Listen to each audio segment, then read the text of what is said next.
Bueno, ahora vamos a hablar sobre depresión. Creo que es un tema al que pues mucha gente no le había puesto atención, sino hasta hace muy poco. Y creo que es afortunado que se le ponga atención porque ha sido un tema de salud que por confusión, por desconocimiento, muchas veces pues no se le atiende, se le pues ubica como un padecimiento no riesgoso para la salud mental y para la salud física. Y creo que es muy afortunado que ahora aparezca el libro Depresión, la noche más oscura, de Jesús Ramírez Bermúdez, médico neuropsiquiatra del Instituto de Neurología y Neurocirugía. Es un libro que pone su atención en los síntomas de esta silenciosa enfermedad y propone distintas alternativas para su tratamiento, que tiene que ver con la psicoterapia, el deporte o incluso con la toma de medicamentos. Lo tengo enlazado con nosotros vía audio y video. Doctor, gracias por estar con nosotros, doctor Ramírez Bermúdez. Al contrario, Pascal, muchísimas gracias por la invitación. Le agradezco su atención y la de su auditorio. Bueno, cuénteme cómo ha evolucionado el interés y la atención en la depresión a lo largo de los últimos años. Muchas gracias. Sí, en realidad es un problema que ha ido cobrando mucha vigencia, mucha importancia en el plano de la salud pública a nivel internacional, ya que, por citar solo un hecho, hoy en día una de las repercusiones más graves de la depresión, que es el suicidio, es una causa de muerte más frecuente en el mundo que el homicidio. Este hecho que inicialmente parece contraintuitivo o algo que nos confronta un poco, es un hecho bien confirmado por la epidemiología mundial, ¿no? El suicidio es más frecuente que el homicidio en el plano global. Por supuesto, en nuestro país no sucede de esa manera, pero sí en el mundo. Se sabe que la depresión es uno de los problemas más importantes en términos de discapacidad.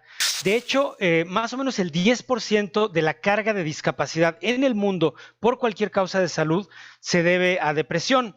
Y en nuestro país, la estadística de la doctora Marilena Medina Mora, una gran académica del Colegio Nacional, nos ubica en un 7% de prevalencia de la depresión en nuestro país a lo largo de la vida. Estamos hablando entonces de unos 10 millones de mexicanos que padecen esta condición clínica, más allá de un mero estado de ánimo transitorio, ¿no? Como a veces se le confunde, sino yo estoy hablando aquí ya de un padecimiento pues discapacitante que produce mucho sufrimiento y que además tiende a volverse crónico.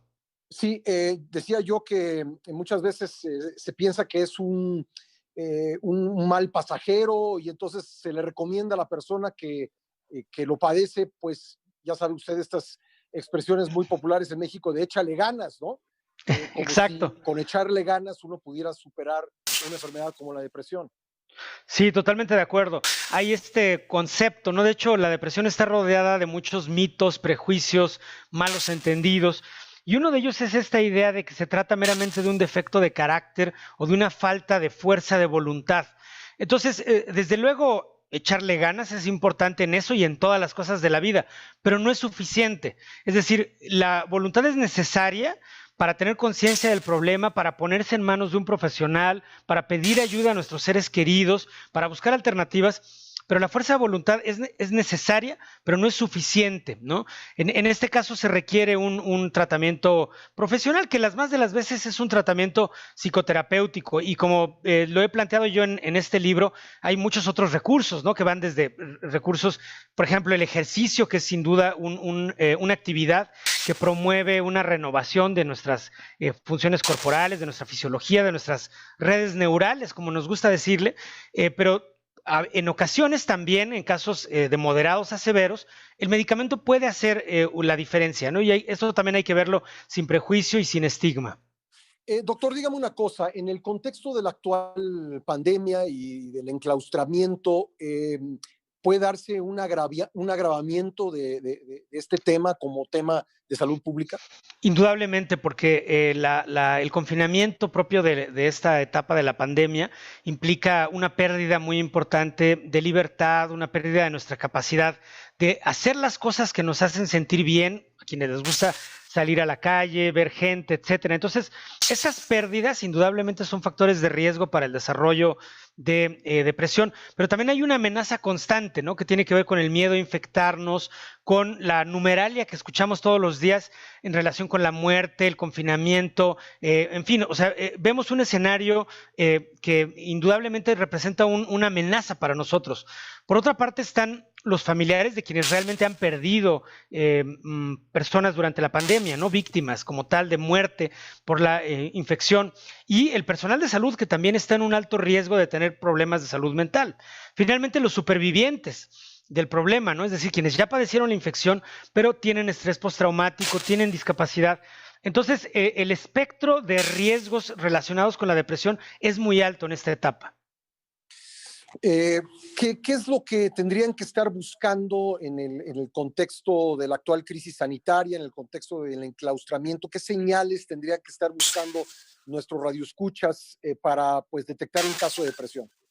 Sí, gracias por la pregunta. Yo creo que todos en alguna medida estamos sujetos a padecer un estado de ánimo pues de tristeza, decepción, desazón, desánimo, ¿no? Porque es una situación que nos afecta y además estas emociones pues son normales, no son patológicas. Sin embargo, cuando aparecen síntomas como problemas del sueño graves, trastornos del sueño persistentes, especialmente con insomnio, un despertar a las 2, 3 de la mañana con mucha angustia, pérdida del apetito, ¿no? Incluso a veces con pérdida de peso asociada a la pérdida del apetito, malestar corporal como dolor, por ejemplo, asociado a una profunda tristeza, emociones como la culpa, la ira, el miedo. Todas estas ya son banderas rojas para que echemos a andar nuestros remedios cotidianos, pero si los remedios cotidianos como hacer ejercicio, leer un libro, tratar de distraernos, no son suficientes, entonces probablemente deberíamos de buscar ayuda profesional.